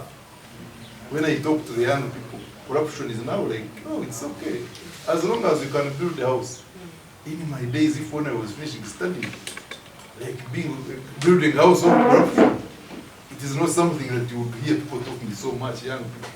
But nowadays, it is better, it's good to buy a car after being corrupt rather than working hard to get it. It is good even to cheat in exams. That's why they say, rather than working hard to pass. It means that.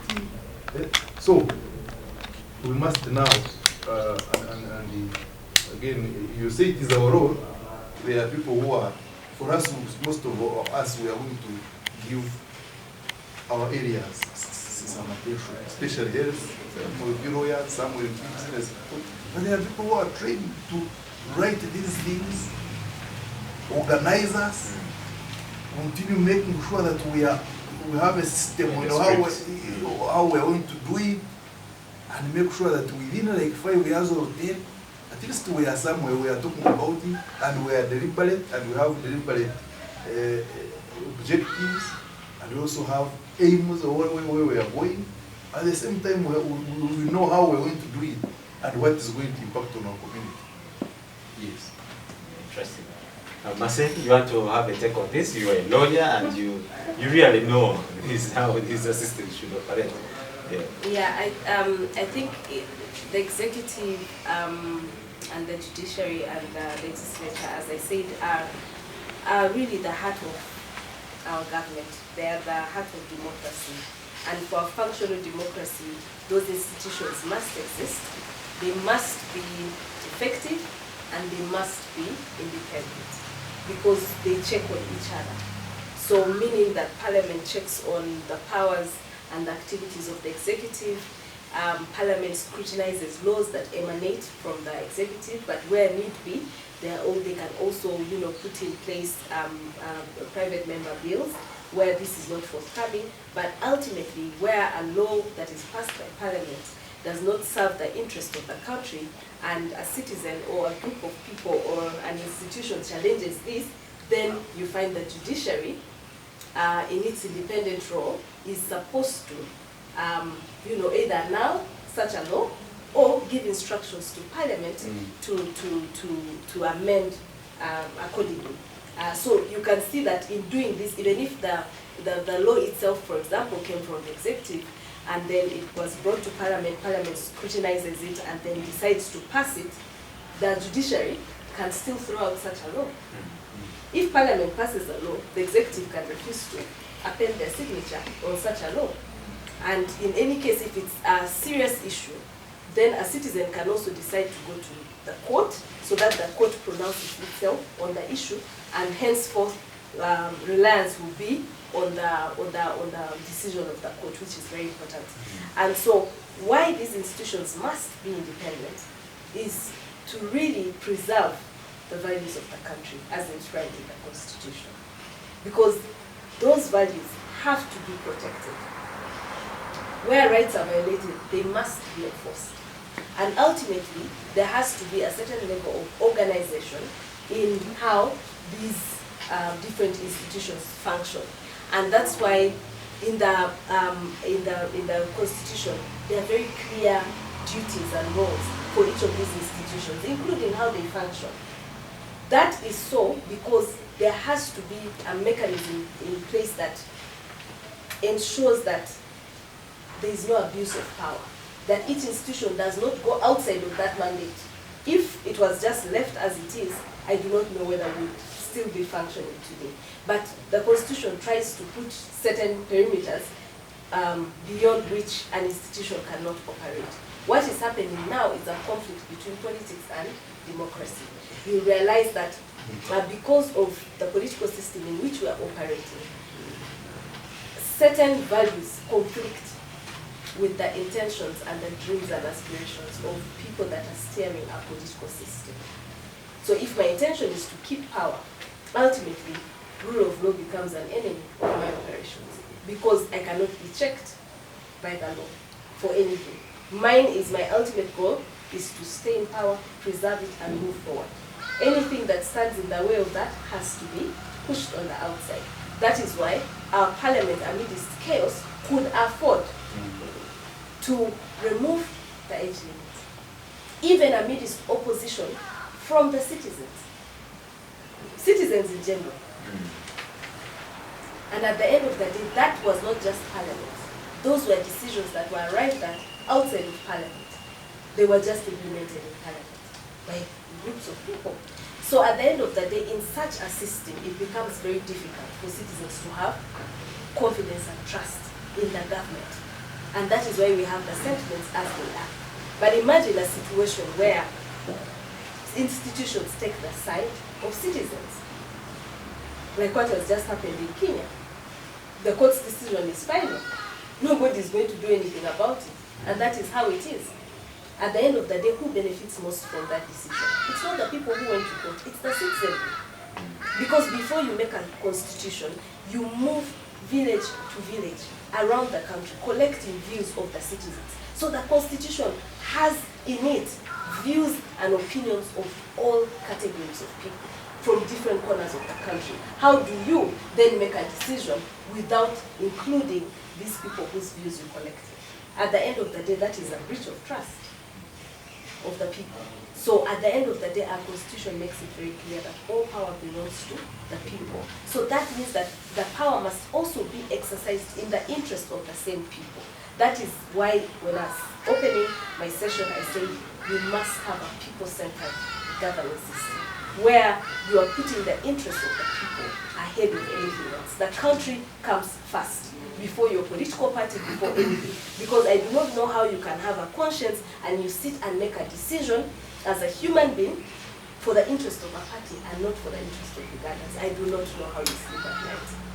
Yeah, for me that is just the cutting edge, that every institution must at the heart of the operations know that the citizens come first, that we are promoting the interests of the citizens, as long as it's within the law. Of course, the interests I'm talking about are legal in nature. These rights are enshrined, because if it services, citizens are entitled to them as per the Constitution. So at the end of the day, you're protecting things that are legal. And where any action is illegal, of course, the law also gives an opportunity for accountability, meaning you can hold whoever it is accountable. So at the end of the day, I believe that for us to restore these values, these institutions must operate independently, and they must also be able to check each other where need be, where one is, stepping up on its power. That's the only way Ugandans will have confidence in this system. Yeah. Thank you very much, Masi. Maybe in 30 seconds, I'll give you 30 seconds. You just give your parting shots, but on Parliament and in execution of their mandate. What do you have to tell them? Yeah, I think in conclusion, really my word to the incoming Parliament is try as much as possible, one, to have an inclusive legislative process, one that is consultative in nature. You gather wide opinion before arriving at a decision.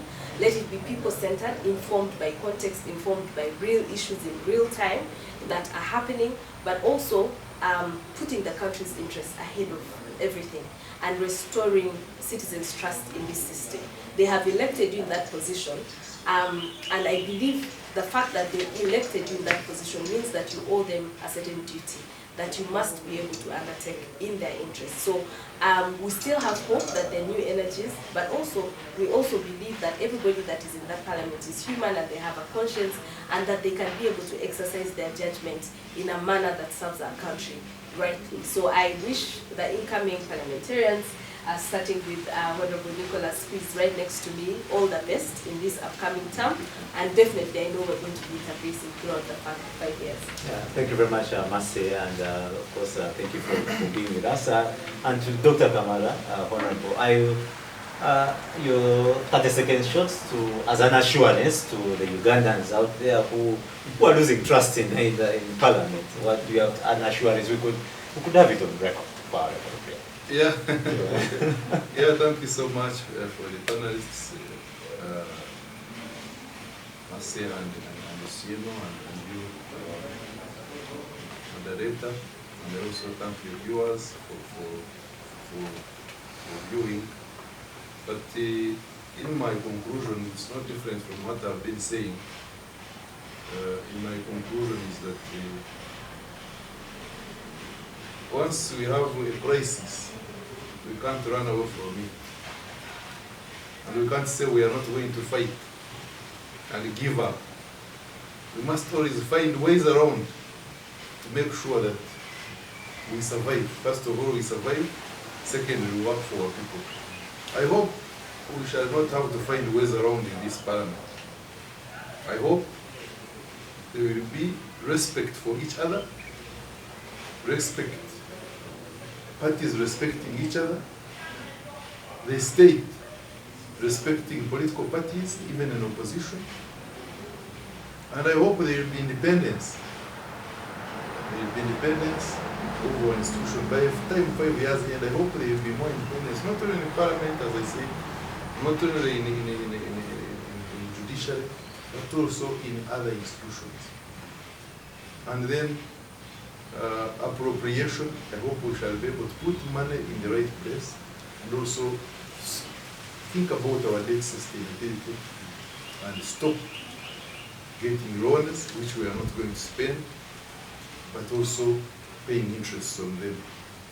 But I want to show Ugandans that there are people of goodwill in the government, even in parliament. In FDC we are 32 MPs, but I think all these 32 MPs bring a lot of experience in the parliament. There are also a good thing is that most of the people who voted against age limit were also eliminated, and we have a chance to bring in new blood. So I'm just hoping that the new blood and the diversity we have in parliament should be able to deliberate on issues which affect our country and our citizens, God being our guide. Thank you very much, Dr. Nicholas, Honorable, for Kabale Municipality. We hope that you will not join the famous list of the quiet legislators that always comes out. So we hope that you will have a lot to do for not only your constituency. When the 7 years come, I will be against it. Thank you for That one I will assure you. We hope When so. they say we should be there for 7 years, Yeah. I will be against it. We saw something. I don't know that it was a fake input. Is it true? It's not actually, it's not fake. I think Uganda Law Reform Commission has also come out to emphasize on it, and that is also for the benefit of our viewers that, of course, there's been a circulation of the constitutional amendments as well, but also if you look at it critically, you will see that there are footnotes, and those footnotes are to the effect that some of those sections within the law that were proposed within the bill, within the law then, were made unconstitutional in the ruling that involved our brother, Council of Maririzi, and in those footnotes it's clearly illustrated that these particular parts of the law are unconstitutional. So disregard it, do not consider it as is. Of course there was an attempt to have them there, but there was also a challenge of the same in the courts of law, and that particular position of the court becomes precedent. So it takes precedence over what is within that amendment. However, it cannot be struck out of the reprinted version of the Constitution until Parliament sits and implements what the court has said. So it being there, it's redundant, but then Parliament has a duty to ensure that they remove it formally from that. But I think Uganda Law Reform Commission printed these copies beforehand, before that happened. But the footnotes do help. Yeah, thank you very much. And that one will follow. We will follow, we will bring you back here and tell you by the way, you talked about this and now it is into law. Yeah. I hope you fight it and we don't see 7 years. You know, thank you very much, our viewers, and thank you very much, my guests for showing up. Mercy, and this is okay time, and our Honorable Kamara, this is your first time. I hope to see you more and more since you're now in the area of action. We hope to meet and share your thoughts with the people and the Ugandans out there. Thank you for being with us every Friday, 2 to 4, on our YouTube page, official page, Civic Space TV, also live on Facebook.